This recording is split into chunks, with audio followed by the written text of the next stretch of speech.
Um, Thank you for everybody being here. Sorry for the weird open where I can't find anything. We're doing Haman this morning, talking about Haman from the book of Esther. Easily maybe top three in terms of people the Jews hate the most, just ever since that point. The top three most hated people of all time for the Jewish people have to be Haman, Pharaoh, and maybe Adolf Hitler at this point. But Haman, of course, the villain of the book of Esther. We're going to talk about him this morning. Who was he, and how do we avoid doing those same sorts of things? If you can understand me, I'm glad for that. If my voice cuts out, y'all just have to carry on without me. I'll move the slides along. You guys have to do the talking. So we'll give that a shot. Let's offer a word of prayer, and then we'll talk about it. Our great God and our Father, we approach you this morning, thankful to do so. Thankful for the beautiful morning in this wonderful place we can gather, and the peace that affords us opportunity to do so in comfort and in quiet. We're thankful for the means you gave each one of us to be here, and the health and the nation in which we live that allows us to do these things and really makes it easier for us than it is for a lot of other Christians.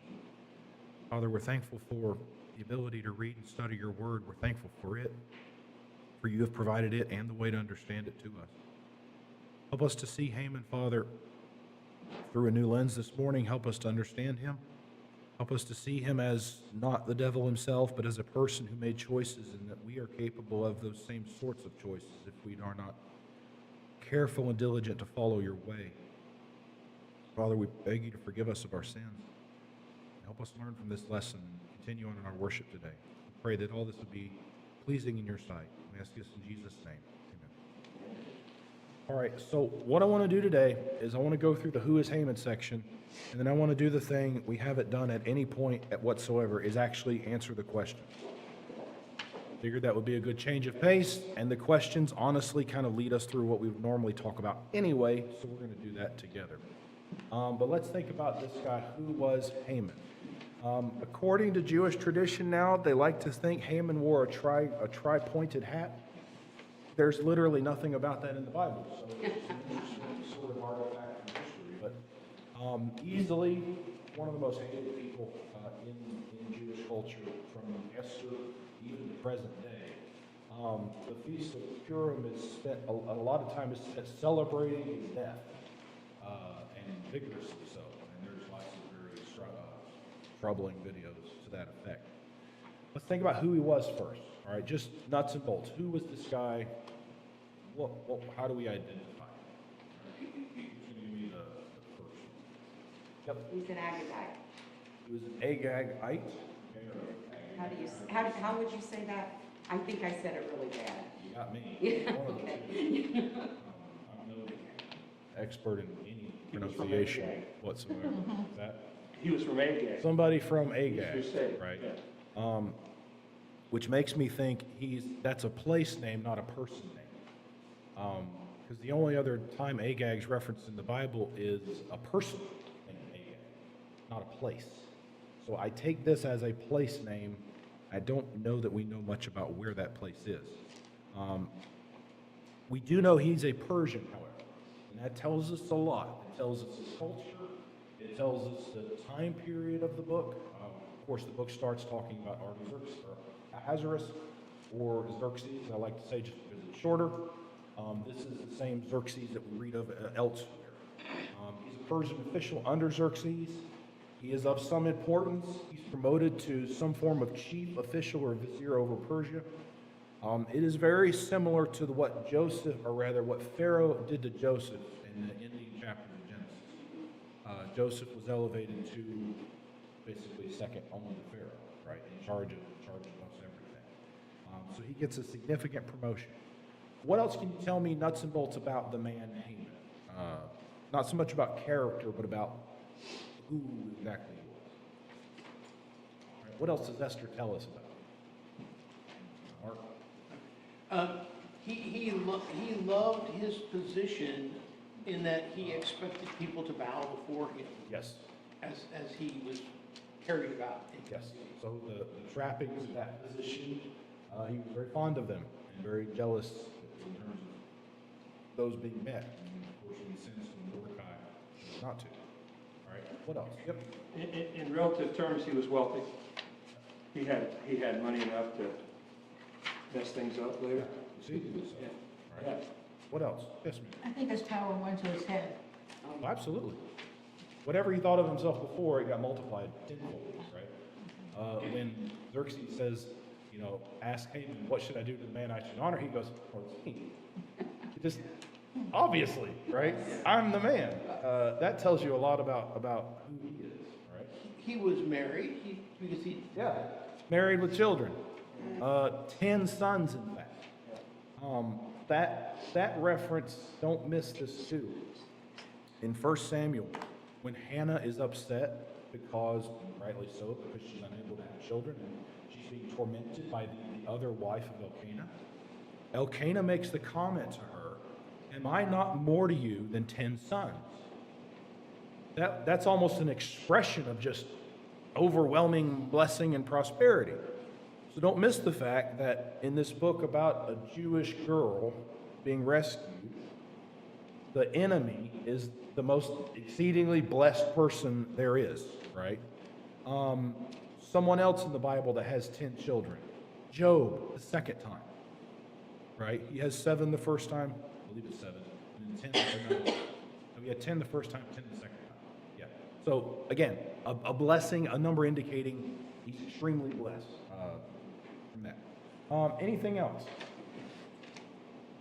All right, it's got to be out of those first 3. Go ahead, Bree. He was very vindictive. Oh, certainly. And, you know, it's kind of funny because when I read it this time, I was like, you know, we talk about cancel culture. He was one of the original. He tried to cancel a race of people. Exactly. Yeah, genocidal, when you put it in that term. What title is given to Haman throughout the book of Esther? At least 4 times.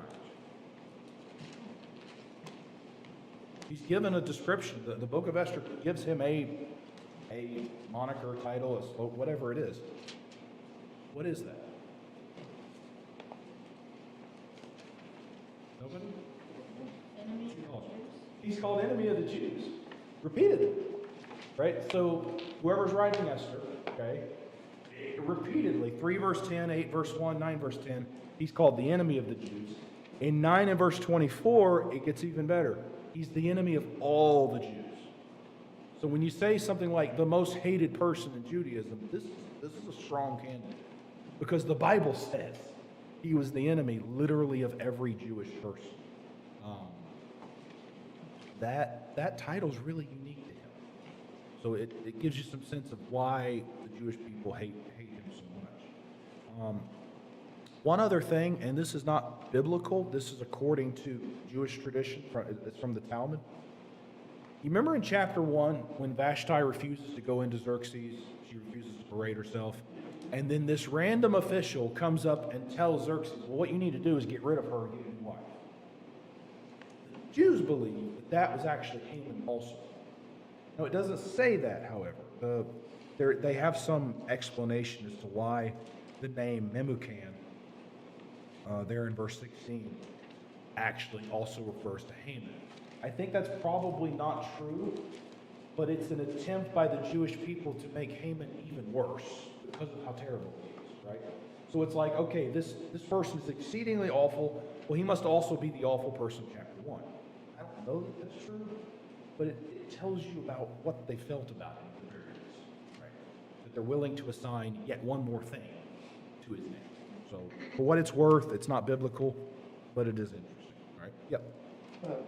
In Esther chapter 9 and verse 10, of course, Haman also causes his 10 sons to lose their life. Yes, he does. And that same phrase, the enemy of the Jews, this is the 10 sons of Haman, the son of Hammedatha, whatever.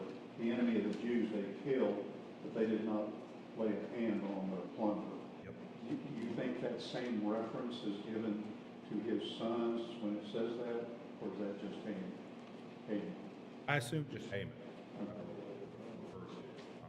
But Well, his it is beautiful family. telling that they took on his sons, maybe for fear that they would carry on his mission. Maybe they killed them because they feared Lachish and they're just going to keep their father. Maybe it's possible. One of the things that was common is that you've got to kill the sons of your enemies, or if you kill the daddy, the boys are going to come after you. Yeah. That's what Jehu does to both houses, or the house of Judah, or the rulers of Judah and Israel. And Kills the Athaliah, kings and then all their families. Athaliah did the same thing. All right. Yep. One more. It's not. Should be now. Better. All right. We're getting there. All right. One point we'll get it together. Thank you. All right. Let's now. Normally at this point we go to what did they do wrong. I want to just do that with question form, right? So the questions kind of go timeline through Haman's story here in the book of Esther. First, Esther 3, 5, and 6. Let's read that, and then I want to think about this. Esther 3 and verse 5. When Haman saw that Mordecai did not bow down or pay homage to him, Haman was filled with fury, but he disdained to lay hands on Mordecai alone. So as they made known to him the people of Mordecai, Haman sought to destroy all the Jews, the people of Mordecai, throughout the whole kingdom of Ahasuerus. So I'll post it to you and see what you have to think about it. Hopefully I'll get 2 or 3 responses. Why is Haman so upset here? Because the Bible doesn't tell us exactly why. I think we could work it out. Why is Haman upset when Mordecai refuses to bow? Okay. What do you think about that? Pride. Okay. You don't know who I am. I mean, that's what you hear that today. Right. Well, do you know who I am? Right. You obviously would be treating me differently if you knew who I was.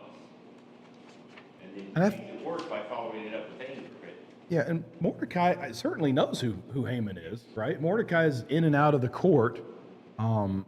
He's known to the king. The plot to kill the king is written in the royal records, so he knows who Haman is, right?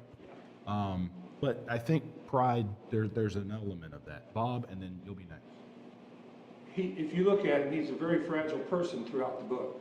Because, if you really think about it, Mordecai didn't refuse to bow down just to Haman. He refused to acknowledge someone like idolatry and so on, so he's avoiding that. It didn't matter, it just happened to be Haman in this case.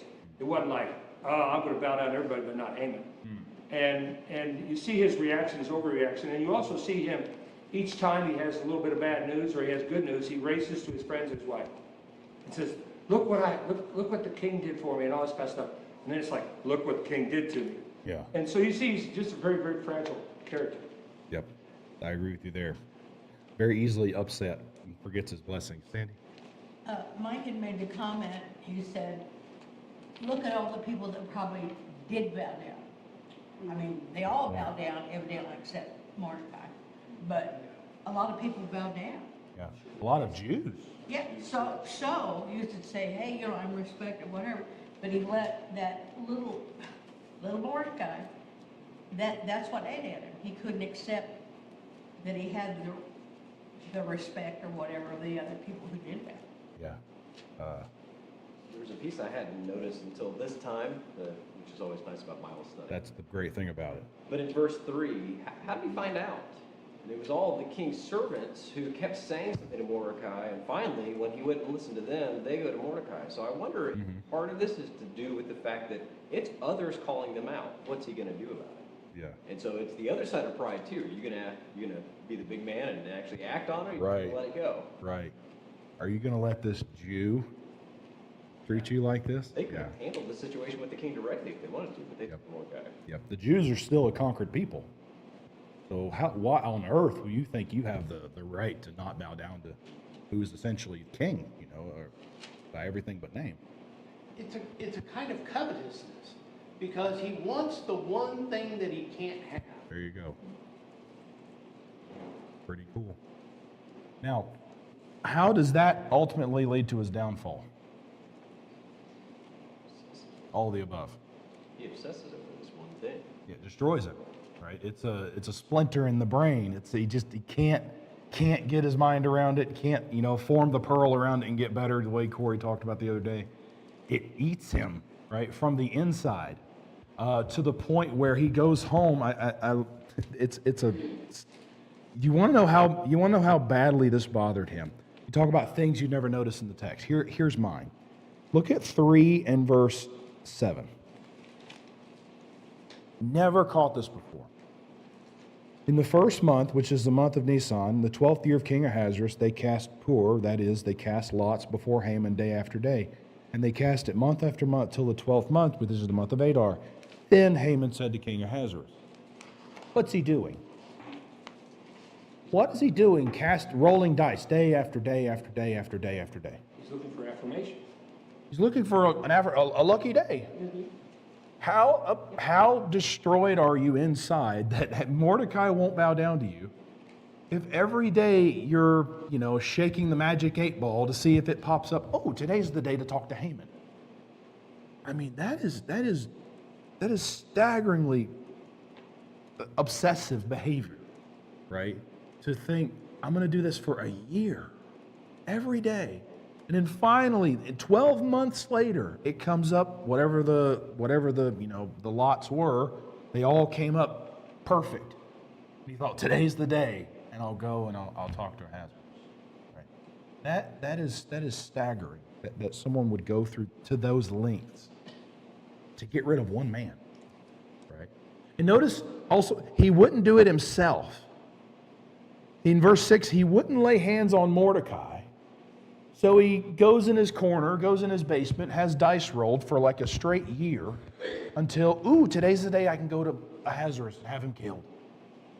That is, it's comical almost. It's wild just how obsessive this sort of thing is. All right?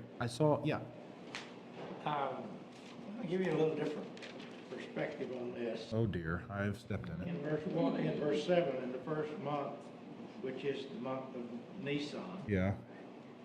What happened in Nisan? The Exodus. Well, it's Passover. Right. Yeah. Right. It's the 12th year, and they cast pur before Haman day after day. They plotted their agenda for the year based on casting these lots. And so this probably talking about something that didn't last for a year, but just they planned their calendar around the casting of the lots. When Okay. is this day a good day to do this? And providentially, it just comes up the day before Passover, Yeah. which is so much similar between Exodus 12, where that you're afraid of the Pharaoh. You got the same thing now being duplicated in their time. So are you saying they have planned this month after month after month after The way month? they organize their calendar. There's Okay. one archaeological find of a die, as in dice, of a man named Ahali. Okay. It's got the word pure on it. Right. It's the only one that has survived, and it's known because of that. But that's what they described as having happened. Okay. So not that they did it continuously day after day, they rolled the dice and the dice said the 12th month's when you need to do it. Is that Yeah. closer to it? That's closer, I think. To Okay. I guess I read into day after day as, and month after month, it says there in verse 7, that would be, I guess, where I pulled that from. All right, so how do we not get this way? Because I think it can happen. Obviously it can, it did, and it does. What do we do to not have this specific thing happen to us? To have that splinter that just drives us mad and it drives us to do, really, really unwise things. Right. And you talk about this later, but it doesn't appear he had anybody around him who said, "What's wrong with you?" Yeah. You talk about his wife. You have to have people around you who are willing to say, "What is the matter with you?" Your life is good, and you're going to let this one little thing destroy everything. Yeah. You know, someone to figuratively slap you upside the head and say, get over it. Well, it's funny you say that. What happens at the end of chapter 6? When Haman tells his family that he had to go honor Mordecai, which, I mean, would have just, ground his gears to no end. He's mourning, he's got his head covered, he tells his wife and his friends, and then now all of a sudden they're like, oh, Mordecai's Jewish? Oh, well, it's over for you, bud. That's it. It's like they say it, but way too late, which is comical, because it's not like Haman has his opportunity to go, oh, well, I messed up. Because it's right then when they come get him, take him to Esther, and then he's, condemned to die almost immediately after that. But yeah, they maybe should have mentioned that earlier. Maybe don't mess with this guy. Have you heard the stories about the Jews? Unwise, right, to handle that. Mike? I noticed how much he offered to kill them. Yeah. 10,000 talents of silver. Now, I have no idea. I'm glad you brought that up. I had trouble working out whether it was he's asking for 10,000 talents of silver to pay the men who would do this, or he's offering to give Xerxes 10,000 talents of silver. That's what I couldn't work out. It felt to me like the first one, but... Well, it's good as the latter. What you do with your money, it's almost like, I'll give you 10,000 bucks, which is a lot more than that. Yeah. I'll give you money. Hey, what you do with your money is up to you, but I'll let you do this on this day. So I'm expecting your donation. Right. And I'm not going to tell you to give it. Okay, right. That was one of those where I read it and I read it and I read it and I'm going, I don't know. It's one of those two things, but... So again, to the price, I love the price thing. So I was trying to figure out, okay, how much was this in our terms? And I always try to boil things down to how much people get paid per day. So if you say somebody gets paid between a shekel or 2 shekels a day, somewhere in that range, we're talking about $400,000 to $500,000. In our terms, if you just say a day's wage at $60,000 a year salary, Yeah. so again, put your wage in somewhere around there, but $400,000 to $500,000 that he was willing to pay the king to give him the right to go kill this guy. Yeah. If you look at the oligarchs that we have today, Drop they'll throw $1 billion on a wedding. Yeah. Yeah. So how do we get... Go ahead. Do that, please. If you look at 4:7, Yep. it says, and Mordecai told him all that had happened to him and the exact sum of money that Haman had promised to pay into the king's treasures for the destruction for the Jews. So that answers that. All right. Very cool. Thank you. That helps me out. Because if you only... Well, that's your hint. Don't only read chapter 3, all right? Read 4 as well. How do we avoid letting something small, right? How do we avoid the mountain out of the molehill idea? Because this is what happens. Something very minor happens to Haman in the grand scheme of things, and he turns it into this big thing and destroys himself over it. How do we avoid getting to that point, right? Because that happens to us. Something little grows into something big all the time. He failed to deal with the circumstance. He escalated it without dealing. Yes. Yes. He was too cowardly to deal with it. Not saying he should have murdered Mordecai, but he was too cowardly to deal with whatever the problem was himself immediately face to face. So then he concocts this grand scheme to let someone else do it. Mark's point is excellent for us too, because there are times we may perceive a slight from one of our brethren or something, and the best thing to do is just go clear it up. Absolutely. And if you, like you've already said, it will fester and fester and fester, and all of a sudden we blow up and do something silly, and it may be just a simple thing. How often does this happen where a slight or an insult or something happens to us, and then that flavors the way we handle the next interaction, and that goes poorly, and that flavors the way we handle the next interaction, which gets even worse. Why is it congregations split over things as silly as the color of the carpet? It wasn't really over that. There was something several layers back that really started it, and all the interactions got tinted that color moving forward, right? So that gets back to, what's the old Barney Fife line, nip it in the bud, right? As difficult as it is to deal with it then, or at the start, it's going to be far easier than trying to go, oh, well, I'm sorry, I paid 10,000 talents to have all the Jews murdered, right? That's a big thing to back off of versus just go deal with Haman, right, properly. So that's, I think, one part. All right, we said that already. Why didn't he choose to deal with Haman directly? I talked about that part. Hatred does the unthinkable, all right? Now, how did Haman intentionally mislead Xerxes? If you're going down mistakes Haman made, this is kind of to me, the next one, right? What did he say to Xerxes in chapter 3?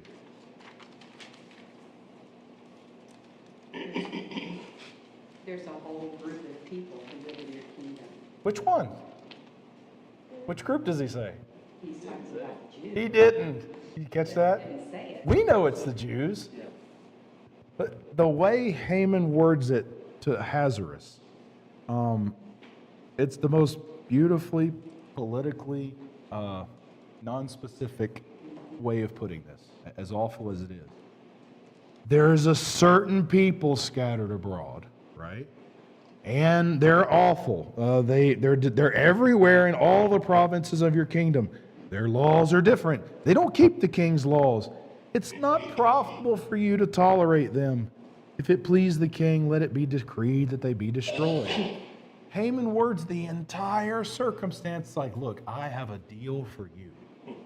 You ever see that? The used car salesman idea? Have I got a deal for you? You're going to be silly if you pass this up. You're going to lose so much if you don't take advantage of this. There's this evil, awful people everywhere. They want to destroy you. And if it would make you happy, I can deal with them. I'll even give you money to have, right? Too good of he made him an offer he couldn't refuse, you might say. Now, how do we do that sort of thing with each other? Well, before that, Julian. Just a thought, as we've been talking about Haman, Haman has made this all about him.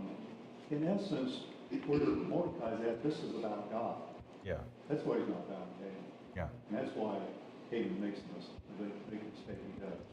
Haman is successful because he makes his deal all about Xerxes, right? There's no mention of the personal grief or anything like, the Jews. Well, there's what they tend to do. They tend to disrespect people who don't and disrespect your officials. Nothing about that. It's just there's just certain people, and you'd be better off with them gone, right? Now, how do we do that with each other or with interactions with other people? How do we employ that same sort of creative storytelling to get our way?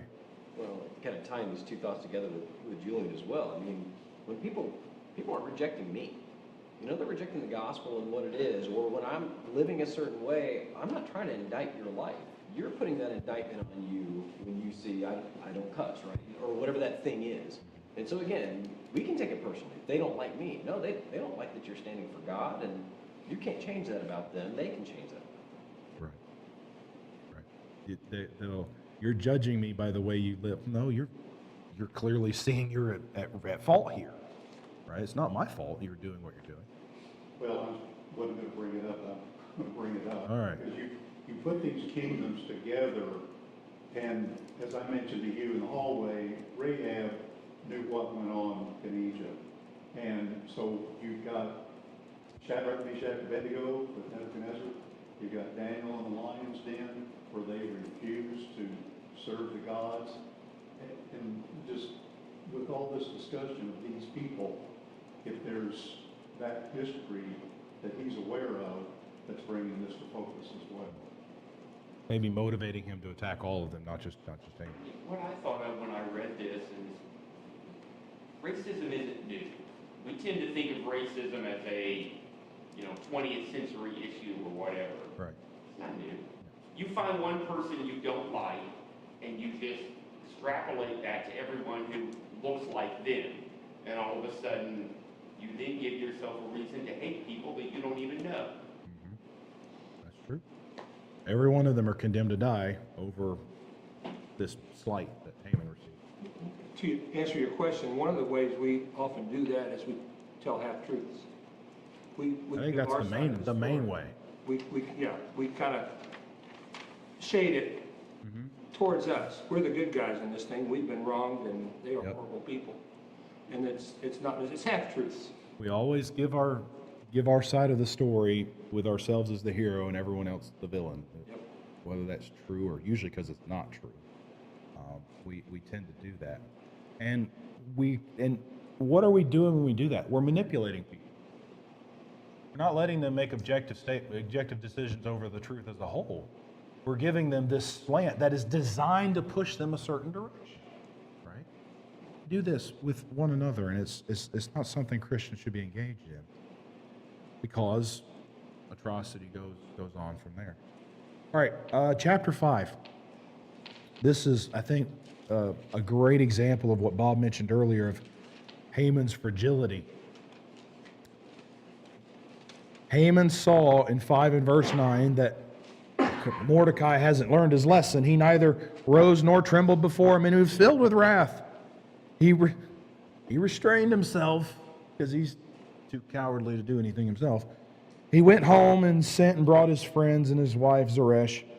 He recounted to them all the splendor of his riches, the number of his sons, all the promotions with which the king had honored him, how he had advanced him above the officials and servants of the king. Then Haman said, "Even Queen Esther, let no one but me come with the king to the feast she prepared. And tomorrow also I am invited by her together with the king. Yet all this is worth nothing to me, as long as I see Mordecai the Jew sitting at the king's gate." Listen to how great I am. And all of that is worthless because that guy won't bow down.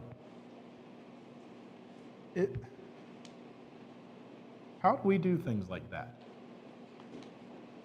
Give me an example of how we do something just as silly as that. Right. What do you think? We never do that. It's just silly Haman, right? What do you think? We do. That's the, yeah. And you're willing to hold a grudge because somebody hurt your feelings. It builds. I mean, Yep. you hold one grudge because somebody hurt your feelings, then nothing they can do is going to be right after that. And it's not even so much about you going and talking to that person sometimes. Sometimes it's not that person needs to apologize. Sometimes it's just that you need to let it go and forgive them. Because they didn't really do anything. You just Right. got your feelings hurt. Right. And that causes us to we count our many blessings and go, well, all that's worthless because that one thing over there is not right. I immediately thought of how many little towns have 2 churches in them because of what somebody said about someone 40 years ago. Yep. And we still can't talk to them. That's absolutely right. All right. What else? How do things like this blind us to everything else that's positive and good in our lives? Right? Give me another example.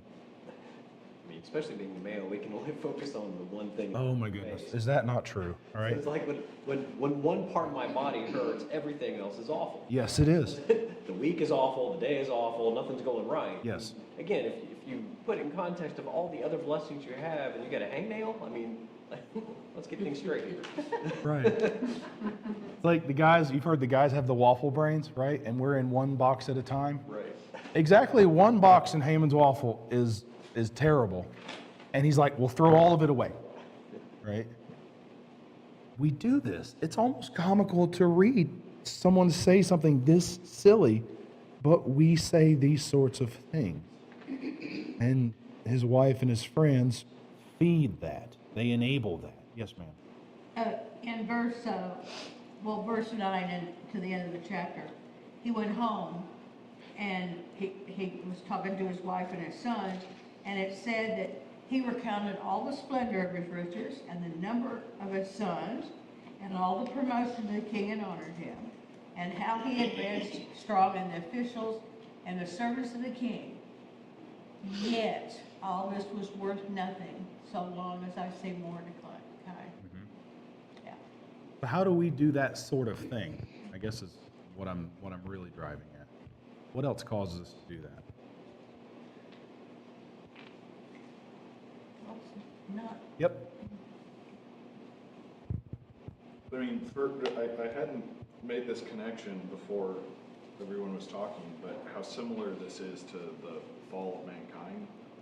That, I mean, the serpent comes to Eve and she's like, I can have everything Yes. but that one.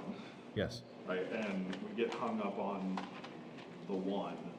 And so, I mean, to us, I mean, we have so many blessings, and it's, we could think back to being a teenager, like, okay, but, you know, I can't go to that party because they're doing Right. X thing there or whatever, that's dumb, why can't I go Yep. to And- one event? And the teenager's entire existence is destroyed because they can't do the one little thing, right? We do that also. Yep.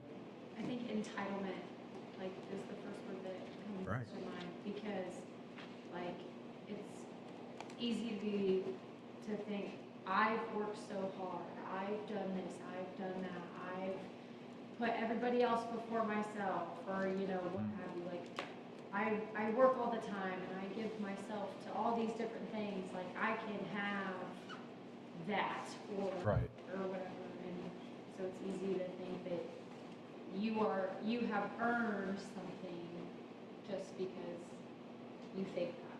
Yep. That's Haman's argument. Look at all this, and then all this means nothing because of that guy, right? Yeah. If you want to know, okay. So, the awful advice that's given by Zeresh and the friends is what? What do they advise? Have the gallows ready Just for the morning. build gallows and go have Ahasuerus hang Mordecai. It's weird that they haven't said this yet. Does that seem as bad as that would be? That seems like the most logical thing to suggest at the beginning, right? Just go have him killed. That's not right. But if you want to know how corrupt and how black his heart is, build a gallows, then go joyfully with the king to the feast. That's a broken person on the inside that can build an instrument to kill someone, and then like the seven dwarfs marching to the mine, right? Just singing and having a good time, going to go to a feast. I just built this thing to have Mordecai killed. It's all going to work out. That is about how backwards a person's thinking can be. That's a beautiful example of that. And you put all this together with politics, because this is what it was. Yes.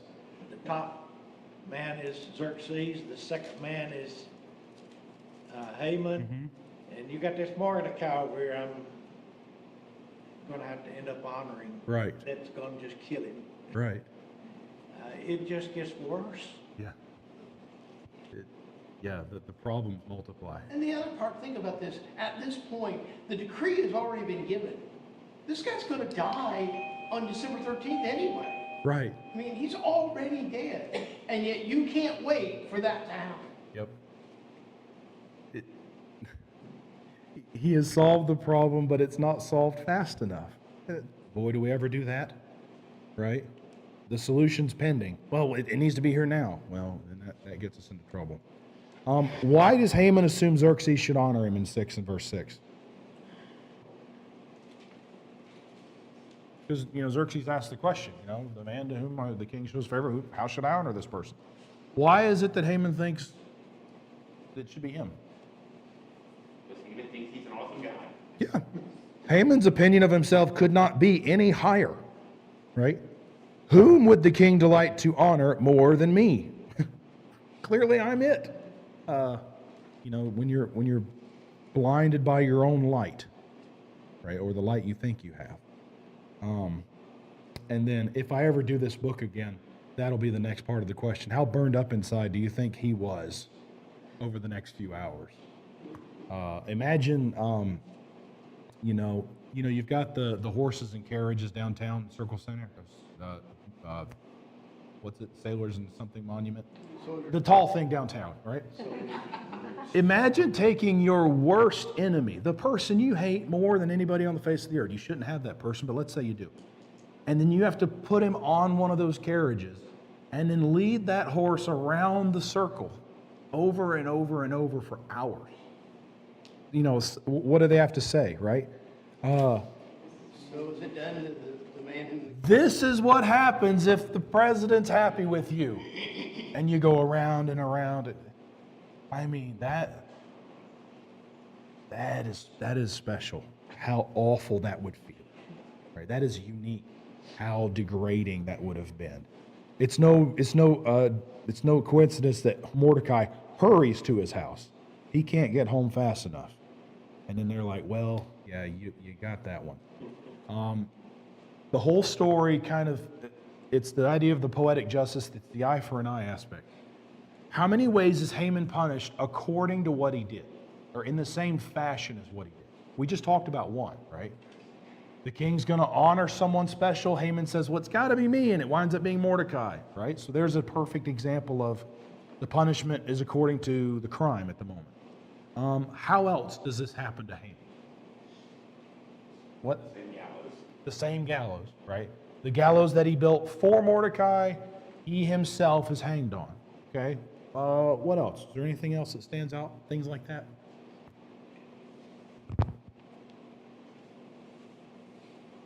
After his death, Mordecai is the one that settles his estate.